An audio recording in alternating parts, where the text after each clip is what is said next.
যেমনটা আপনাদের জানাচ্ছিলাম যে সুকান্ত মজুমদার একদিকে ভোটদান করলেন, অন্যদিকে বাংলায় কেন্দ্রীয় বাহিনী নিয়ে কিন্তু অভিযোগ তুললেন এবার তৃণমূল নেতৃত্ব এবং সোশ্যাল মিডিয়ায় পরপর পোস্ট করা হলো এবং বাংলায় যে নির্বাচন হচ্ছে তাতে বাধা দিচ্ছে কিন্তু কেন্দ্রীয় বাহিনী, এমনটাই অভিযোগ সোশ্যাল মিডিয়ায় ইতিমধ্যেই পোস্ট করা হয়েছে। দ্বিতীয় দফায় কাঠগড়ায় কেন্দ্রীয় বাহিনী, ইতিমধ্যেই কিন্তু প্রথম দফা নির্বাচনের পর দ্বিতীয় দফায় অশান্তির কথা মাথায় রেখে কেন্দ্রীয় বাহিনী মোতায়েন করা হয়েছিল বাড়তি, এবং তারপরে এবার কেন্দ্রীয় বাহিনীর উপরে কিন্তু নিশানা তৃণমূলে, যেমনটা জানাচ্ছে বাংলায় গণতন্ত্রের অন্তর্ঘাত করছে বাহিনী, এ নিয়ে কিন্তু সোশ্যাল মিডিয়ায় পোস্টও করা হয়েছে। অবাধ এবং সুষ্ঠু ভোটের এটাই কি পন্থা, এমনটাই প্রশ্ন করা হয়েছে তৃণমূলের তরফ থেকে। সোশ্যাল মিডিয়ায় ইতিমধ্যে পোস্ট করা হয়েছে তৃণমূলের তরফ থেকে, বাংলায় অবাধ নির্বাচনে বাধা দিচ্ছে কেন্দ্রীয় বাহিনী, দ্বিতীয় দফায় কাঠগড়ায় কেন্দ্রীয় বাহিনী নিয়ে অভিযোগ যেমনটা উঠছে সোশ্যাল মিডিয়ায় পরপর পোস্ট করেছে তৃণমূল।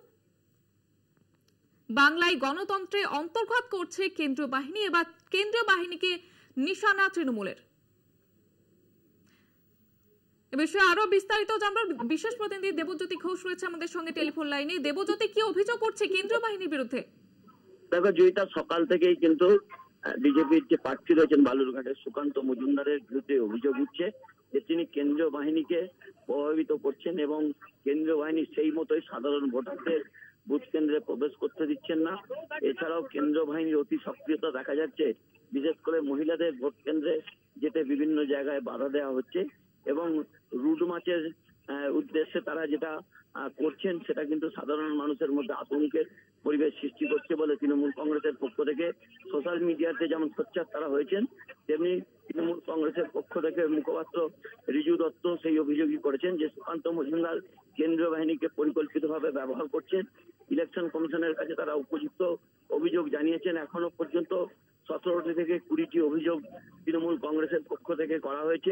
মূলত বালুরঘাটের বিভিন্ন জায়গাতে যেভাবে কেন্দ্রীয় বাহিনীকে ব্যবহার করা হচ্ছে, তাদের যে সক্রিয়তা বুথের ভেতরেও তৃণমূল কর্মী তারা যারা এজেন্ট রয়েছেন তাদের উপরেও কিন্তু খারাপ ব্যবহারের পাশাপাশি তাদের বিভিন্ন রকম ভাবে কাগজপত্র চেক করার চেষ্টা করা হচ্ছে এবং বৈধ কাগজপত্র থাকা সত্ত্বেও তাদের সঙ্গে বিভিন্ন বা তাদের বের করে দেওয়ার অভিযোগ উঠছে তৃণমূল কংগ্রেসের পক্ষ থেকে।